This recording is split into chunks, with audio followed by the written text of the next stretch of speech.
What's going on, everybody? It's your man SHAM, and this is SHAM Goes Global. And today I'm going to be giving you guys a breakdown on the cost of living in America compared to the cost of living in Nairobi, Kenya. All right, so guys, I wrote down a few key points that I want to touch on in this video so we can do a concise breakdown on the cost of living, whether that's, housing, food costs, travel costs, transportation, all of these things. Let's get into it. But first things first, champagne.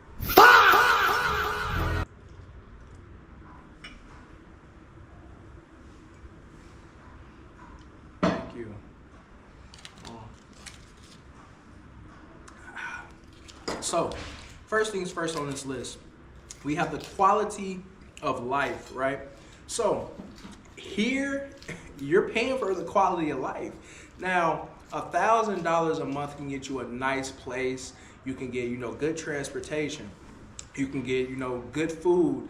And just accommodation, just all the way around the board, you have a better quality of life and you don't have to worry about getting shot at. Now, let's switch it to America. In America, $1,000, well, this is base level too, y'all. Don't get me wrong, because I know $1,000 in America isn't shit, so I'm not going to do that. But $1,000 in Kenya definitely can get you something. But we're going to actually up it to maybe like $2,500 to $5K. But let's just start with $1,000. All right, so $1,000 in America, you're getting absolutely nothing. Maybe something in the hood where you got to worry about getting robbed, shot, killed, stabbed, something just randomly happening to you on a daily basis.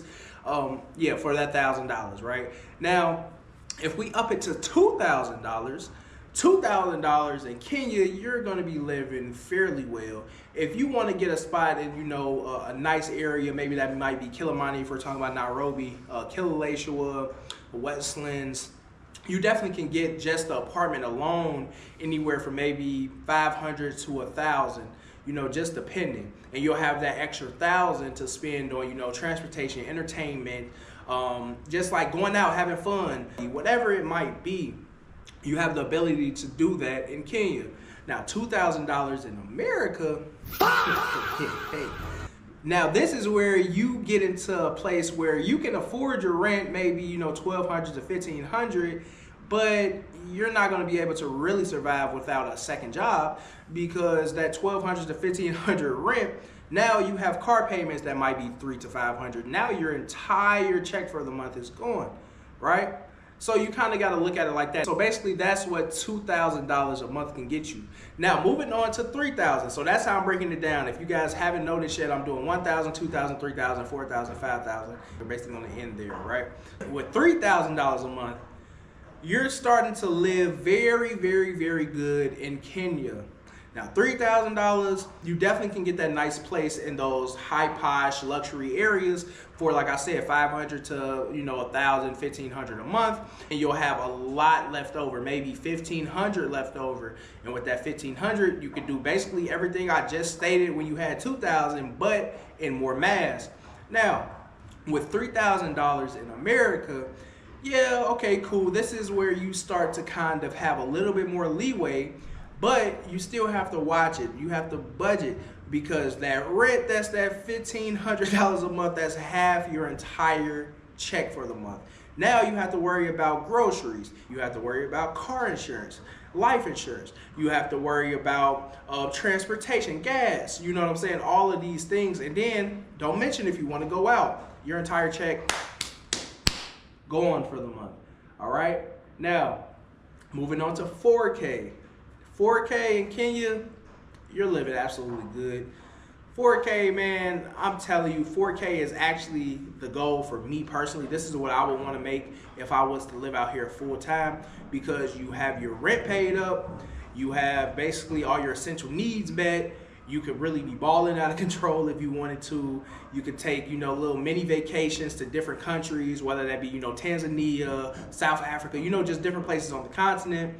And you really could just live, you could really live that baller lifestyle. Now, $4,000 in America, this is kind of what people are on, like just the modern everyday person. $4,000 a month, that's $2,000 every 2 weeks. And I'm assuming that's what just, the average American is probably making, right? Now, this is okay. $1,500 for rent. Now you're left with $2,500. Now, with $2,500, you definitely can make things happen. But if you're in credit card debt, which a lot of Americans are, if you got student loans, which a lot of Americans have, 9 times out of 10, a lot of that money is going to be hard to save. And that's the name of the game. You have to save for your future. Maybe your 401k is taking it, maybe the Roth IRA is taking it, maybe you're investing in stocks, you know, all of these things, which is good.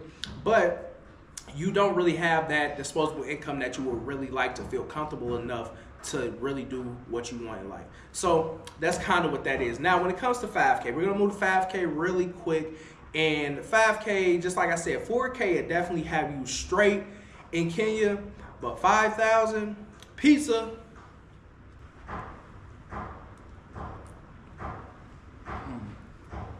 I appreciate you.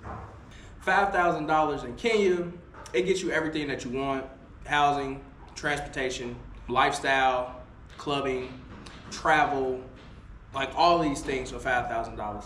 In the US, $5,000, I actually want to touch on this because $5,000 in the US is somewhat interesting to me. Once you start making a little bit over $5,000, that's when you want to have a lifestyle update, right?